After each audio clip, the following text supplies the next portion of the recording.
नमस्कार दोस्तों, मैं हूं प्रशांत गंगवार और आज मिलते हैं आप लोगों के साथ एक गणित के बहुत अच्छे कॉन्सेप्ट के साथ। आइए देखते हैं। यदि किसी समीकरण का एम और जीएम बराबर हैं तो समीकरण के सभी मूल समान होंगे। जी हाँ, बहुत अच्छा कॉन्सेप्ट है। इस कॉन्सेप्ट को ज़रा एक बार क्लियर कर लेते हैं, फिर एक बहुत अच्छे क्वेश्चन को करेंगे। अगर किसी समीकरण का एम और जीएम मतलब कि समांतर माध्य और गुणोत्तर माध्य बराबर हैं तो समीकरण के सभी मूल समान होंगे। देखते हैं ये क्वेश्चन। द्विघात समीकरण का एक समीकरण लेते हैं, x square minus 6x plus 9 बराबर 0। अगर हम इसके मूल देखें तो इसके मूल क्या निकल के आएंगे? इसके मूल निकल के आएंगे x बराबर 3 और 3। इस समीकरण के मूल निकल के आएंगे 3 और 3। कैसे निकल के आएंगे? अगर देखा जाए तो इसे क्या लिख सकते हैं? X square. इसे लिख सकते हैं 2 गुणा 3x और इसे लिख सकते हैं 3 का वर्ग। तो ये a माइनस बी का होल स्क्वायर बन रहा है, तो वहाँ से इसे लिखेंगे x माइनस 3 का होल स्क्वायर बराबर 0। अब इस समीकरण को अगर सॉल्व करेंगे तो ये द्विघात समीकरण है, तो इसके मूल निकलेंगे 3 और 3। तो इसके मूल तो समान आ गए। अब इसको कॉन्सेप्ट में रख के देख लेते हैं, क्या ऐसी बात है? तो अगर इनका अगर माध्य निकालें एम, तो क्या हमारे मूल निकल के आए थे? 3 3। तो दोनों को जोड़ेंगे और 2 से भाग कर देंगे, तो दोनों को जोड़ के आया 6। 2 से भाग करने के बाद इसको कैंसिल आउट किया 3। अगर हम इसका जीएम निकालें तो अगर हम इसका जीएम निकालेंगे तो जीएम क्या है इसका? इन दोनों रूटों की मल्टीप्लाई, और 2 हैं, 2 रूट हैं इसलिए इसकी पावर 1/√2 लगेगी। तो 9 का 1/√2, तो ये भी आ गया 3। तो देखो एम और जीएम बराबर आए। एम भी इसका 3 आया है और इसका जीएम भी 3 आया है। इसका मतलब एम और जीएम बराबर हैं। ठीक है, इसके एम और जीएम बराबर हैं। ये तो हो गई बात, ये तो कंफर्म हो गया कि इसका एम और जीएम अगर जिस समीकरण का बराबर है तो उसके रूट बराबर होंगे। आप किसी भी समीकरण पे भी ट्राई कर सकते हैं, और भी हमारे पास क्वेश्चन हैं इसके लिए जिन पर हम ट्राई कर सकते हैं, पर हमने आपको एक दिखा दिया। आप ऐसे कई सारे उदाहरण ले सकते हैं। अच्छा, इसकी एक और अच्छी खासियत है कि जो भी हमारा एम और जीएम आता है वो समीकरण के रूट कहलाते हैं। जैसे देखें, हमारा एक्स की वैल्यू कितनी आई थी? 3 और 3, मतलब हमारे समीकरण के मूल आए थे 3 और 3। तो एम और जीएम भी हमारा 3 ही 3 आया है। ठीक है, तो इस कॉन्सेप्ट में एक बहुत अच्छी क्लियरिटी ये भी है कि अगर एम जीएम बराबर हैं तो जितना एम और जीएम का मान होता है वही समीकरण के मूल होते हैं।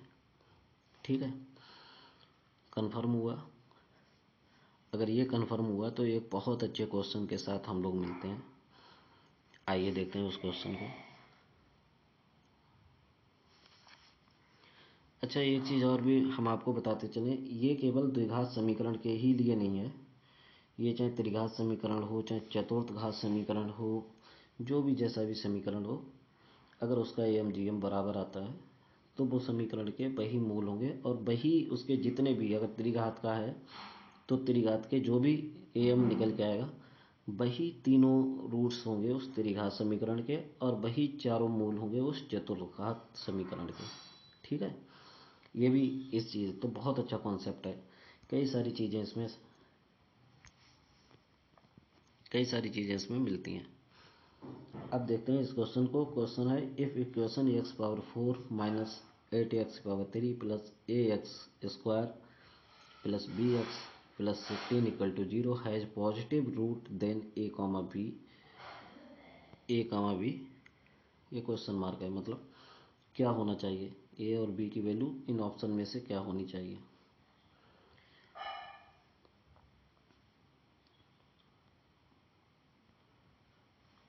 तो देख लेते हैं, अगर हम इसके रूट्स लें तो लेट रूट्स क्या ले सकते हैं, x1 कामा x2 कामा x3 कामा x4, ठीक है। नाउ सम ऑफ रूट्स निकालेंगे तो x1 plus x2 plus x3 plus x4, सभी का सम कितना होगा, माइनस पहले से भी लगा हुआ है तो 8 होगा, ठीक है। माइनस में x की पावर 3 का गुणांक बटे में x की पावर 4 का गुणांक, तो x की पावर 4 का गुणांक यहाँ पर 1 है। इसी प्रकार अगर हम प्रोडक्ट ऑफ ऑल रूट्स लिखेंगे तो x1 कामा x2 कामा x3 कामा x4, इन सब का क्या होगा, अचर पद बटे, अचर पद कितना है 16 है, अपॉन में x की पावर 4 का कोफिशिएंट होता है, तो वो यहाँ पर भी 1 है। अब हम इसका भी am और gm चेक करेंगे। तो अगर हम am gm चेक करें तो अगर हम यहाँ से am निकालें इसका am, तो x1 plus x2 plus x3 plus x4 upon में 4, तो ये 8/2 हो गया, 8/2 सॉरी 8/4,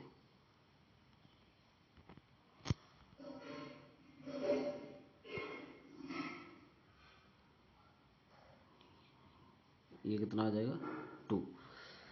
अगर अब यहाँ से हम gm निकालेंगे, gm अगर gm निकालें तो gm कितना निकल के आएगा,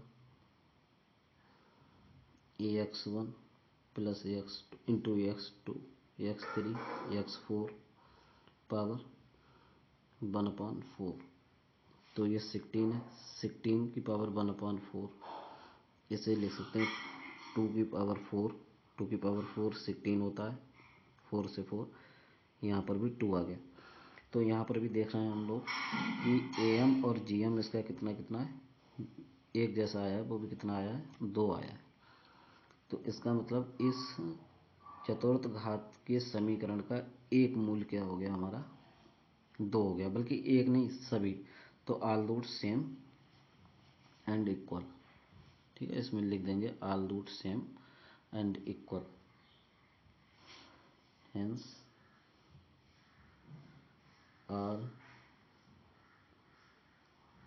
रूट सेम एंड इक्वल। अब अगर ऐसा है तो हम इसमें एक चीज़ और देख सकते हैं कि सपोज डेट इस चीज़ को अगर लिखें तो x-2 लिख सकते हैं, क्योंकि अगर यहाँ पे देखें तो x-2, x की वैल्यू 2 निकल के आई, x1 x2 x3 x4 सभी की वैल्यू कितनी है 2 है, तो x-2 इस इक्वेशन का एक रूट हुआ। तो x-2 से जब हम इसको डिवाइड करेंगे या फिर x=2 हम इस इक्वेशन में सेटिस्फाई करा दें, और वो वैल्यू मुझे कितनी मिलनी चाहिए, वो वैल्यू मुझे मिल जानी चाहिए, वो वैल्यू मुझे मिल जानी चाहिए 2 मिल जानी चाहिए, है ना। तो यहाँ पर हमारे पास एक तो ये रास्ता है कि हम यहाँ पर ये वैल्यू सेट करा दें। तो हम एक बार ज़रा वो इक्वेशन लिख लें, यहाँ पर एक बार वो equation x⁴ minus 8x³ x⁴ minus 8x³ plus ax² plus bx plus 16 plus ax² plus bx plus 16 equal to 0।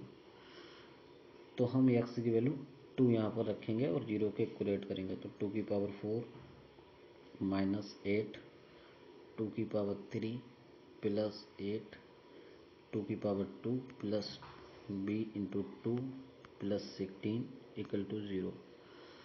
तो ये हो गया 16 माइनस ये 8 64 प्लस 4a plus 2b plus 16 equal to 0, तो 4a प्लस 2b, इसको सॉल्व करेंगे तो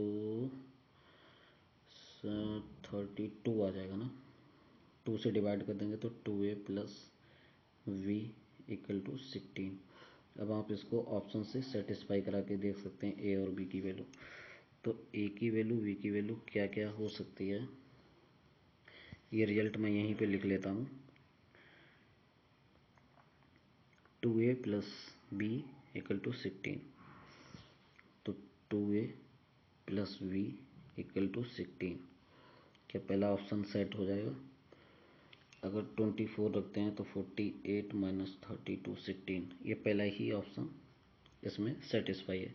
और भी ऑप्शन रख के देख सकते हैं, पर पहला ही ऑप्शन यहाँ पर सेटिस्फाई है। तो दोस्तों हमारी ए की वैल्यू हो जाएगी 24, बी की वैल्यू हो जाएगी 32।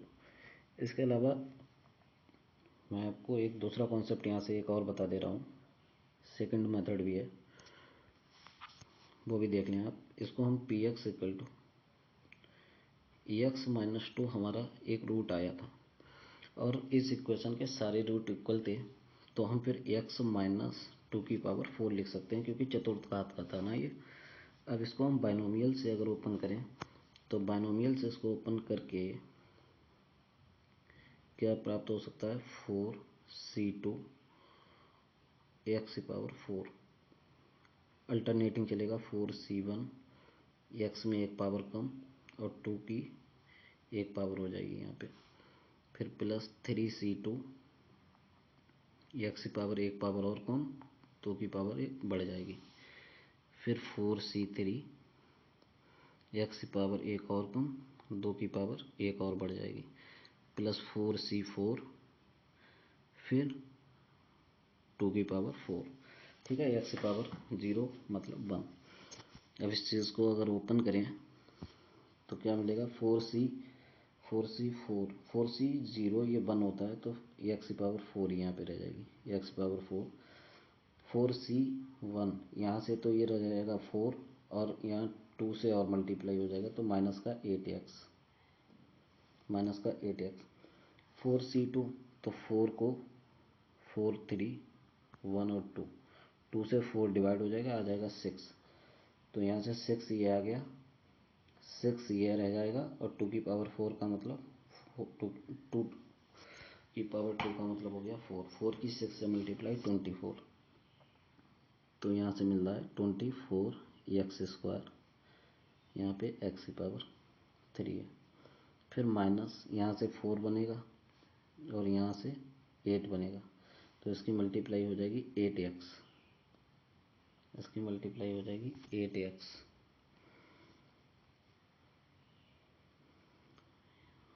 कुछ गड़बड़ है क्या, 4c3 ये रह जाएगा 4, 4 की 8 से मल्टीप्लाई हो जाएगी 32 हो जाएगा, एक मिनट, 32 एक्स प्लस 4c4 ये 1 होता है, 2 की पावर 4 ये 16 होता है। ठीक है, इक्वल 0। अब आप उस इक्वेशन से इसको सेटिस्फाई करा सकते हैं। तो कहाँ कहाँ पर ए और बी था, एक्स स्क्वायर का कोफिशिएंट ए है, हमारा इधर एक्स स्क्वायर क्या आया, एक्स स्क्वायर का कोफिशिएंट यहाँ पे आया 24, तो ए की वैल्यू हो जाएगी 24 और बी की वैल्यू यहाँ से हो जाएगी 32। ठीक है, ये ओरिजिनल कॉन्सेप्ट है, और ये बाई ऑप्शन से हम चेक कर सकते थे, जो कि हमने करा दिया। ठीक है, तो क्वेश्चन बहुत शानदार है, कॉन्सेप्ट बहुत शानदार है, आप इस क्वेश्चन को देख सकते हैं। Thank you.